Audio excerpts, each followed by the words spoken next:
exécutif permanent de la réforme de l'administration publique, Mesdames, Messieurs, les hauts cadres et cadres de l'administration publique burundaise, Mesdames, Messieurs, les représentants de la société civile invités, Mesdames, Messieurs, distingués invités, bonjour. Bonjour encore. C'est avec une immense joie et un réel plaisir pour moi que je m'adresse à vous en cette journée du 26 septembre 2023 où nous nous réunissons dans ces enceintes de l'hôtel King's Conference Center pour participer aux travaux dans l'atelier de vulgarisation du portail Isoko et de réflexion sur les défis liés à son suivi et évaluation. Permettez-moi, avant d'entrer dans le vif du sujet, de remercier d'abord le Tout-Puissant, Dieu, qui par sa grâce et sa bonté a permis que nous arrivions tous ici en vie et qui, sans nul doute, va nous permettre de participer pleinement à cette activité. Qu'il soit loué en toute sa grandeur et bonté. Qu'il me soit également permis d'exprimer ma profonde gratitude et mes sentiments de remerciement à l'égard de vous tous qui avez accepté, malgré vos multiples occupations, de participer au présent atelier.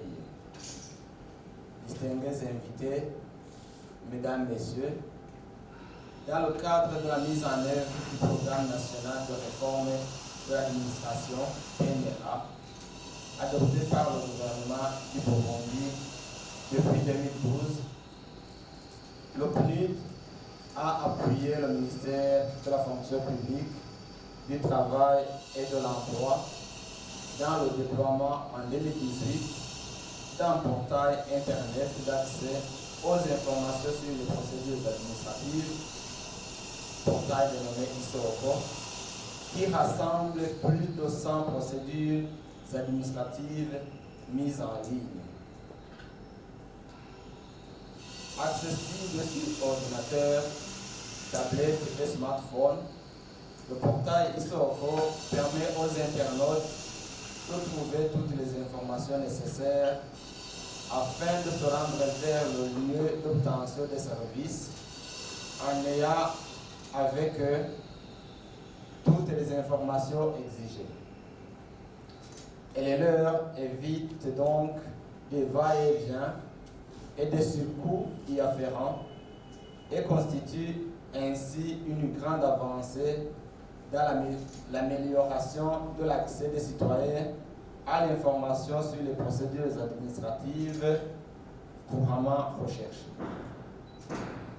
Son lancement officiel a eu lieu en date du 28 janvier 2021. C'est un rappel.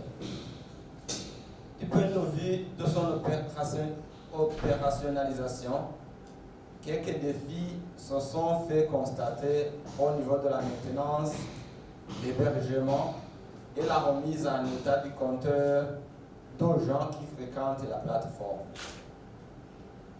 Le ministère de la fonction publique, du travail et de l'emploi se félicite aujourd'hui du rapatriement de la plateforme Isoko de la maison Amazon vers le CETIC et de la remise en marche du compteur. Le présent atelier est donc organisé dans l'optique de vulgariser la plateforme Isoko d'une part et réfléchir sur les défis liés à son suivi et évaluation d'autre part. Distingués invités, Mesdames, Messieurs, je ne pourrais pas clore mon propos sans remercier vivement le Programme des Nations Unies pour le développement, le PNUD, qui, par ses appuis multiples et multiformes, ne ménage aucun effort pour soutenir le gouvernement du Burundi et plus particulièrement le ministère de la fonction publique, du travail et de l'emploi à travers le programme d'amélioration de l'accès aux services administratifs, judiciaires et au droit. Enfin, nous ne doutons pas que les échanges que vous allez mener au cours de cet atelier vont contribuer à vulgariser encore une fois le portail Isoroco et continuer à mettre à profit cette plateforme plus d'accès aux procédures administratives déjà postées. Je vous exhorte donc à suivre avec intérêt les travaux de cet atelier. Et c'est par ces mots que je déclare ouvert les travaux de l'atelier de vulgarisation du portail Internet d'accès aux procédures administratives Isoroco et de réflexion sur les défis liés à son suivi et évaluation. Vive la réforme administrative pour un développement durable. Que Dieu vous bénisse. Je vous remercie.